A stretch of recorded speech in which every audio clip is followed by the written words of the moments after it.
I really do try and defend Julius Randle a bit because I try to have the perspective of remembering what it was like before Julius Randle. He's brought us to the playoffs 2 of the last 3 years. That's not nothing for a team that didn't make the playoffs the previous 8 years. He's made 2 All-NBA teams. That's not nothing. And in a time where a lot of stars you see are just resting constantly and barely playing 50 or 60 games, he's top 70 pretty consistently since becoming an All-Star. That's not nothing either. And I always try and give him those points. Right? Like if we're gonna mention the bad, we also have to mention the good. We also have to give him credit where it's due. But at the same time, I think this is where a lot of Knicks fans, myself included, are struggling when it comes to Julius Randle. Because even when Julius Randle is at his best, he's still one of the most frustrating stars to watch. So even when he's playing well, even when his shot's falling, even when he's making All-Stars and All-NBAs, it's still so frustrating to watch because this is a guy who absolutely pounds the air out of the basketball. Like if you thought Melo was bad with his 15 jabs into a pull-up mid-range jumper, Julius Randle is a million times worse. And even when it's good, his shot selection is still one of the most baffling I've ever seen for a guy who's not that great of a shooter, right? It's so many mid-range jumpers, it's so many difficult step backs with a hand in the face. He's so conflicting because, there were plenty of times last year where he'll score 15 points in the first quarter with 3 triples, right? And now most fans would say that and be like, oh wow, Julius Randle's in for a hot night.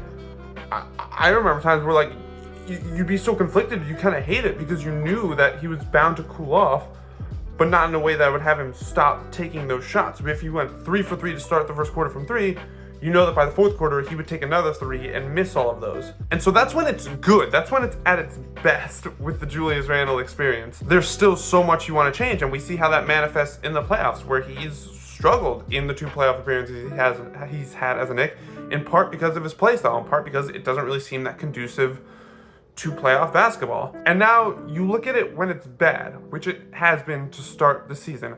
I didn't watch Friday night's game against Milwaukee. 5 for 20 is all you really need to know about how bad it is. But let's take Wednesday against Cleveland, for example. That's a game I watched start to finish.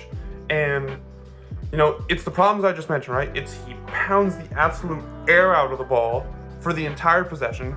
He takes these, weird step back mid-range jumpers for a guy who has his combination of size, speed, and athleticism, doesn't get to the rim as often as you'd want. And also Julius is one of those kinds of players who, when his shot isn't falling, it affects the entire rest of his game. It affects his effort that he gives to the rest of the game. So you go on Twitter and you look up Julius Randle, you'll find so many clips of, to call it bad defense doesn't really do the frustration levels justice, because there are a lot of guys in the league who maybe aren't such good defenders, but you can sort of see it's because they have limitations. With Julius, it's not those types of defensive errors.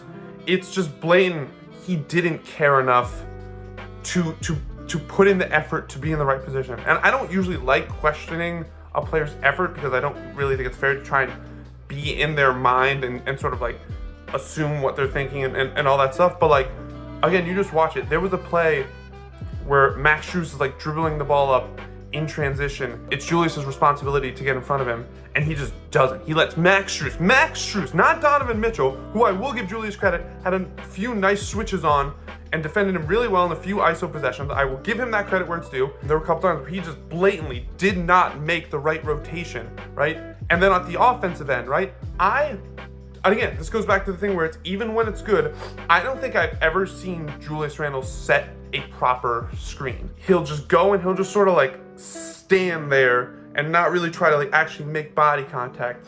So there was a play against Cleveland on Wednesday where he actually, ironically enough, does connect on the screen, right? Makes contact with IQ's defender, they switch, and once the contact comes, Randle has one of 3 options, right? He can roll hard to the rim, he can flare out hard to the 3-point line, or he can really get the defender on his hip, get the ball at the elbow, and make a play from it. He did none of those 3, okay? All he did was just sort of take up space near Emmanuel Quickly, who had picked up the ball because he thought that Randle was gonna cut hard to the rim, a lane that he had wide open, and IQ wanted to give him the bounce pass, but Randle just never made the effort. So you see all this stuff. You see it's the poor offensive execution.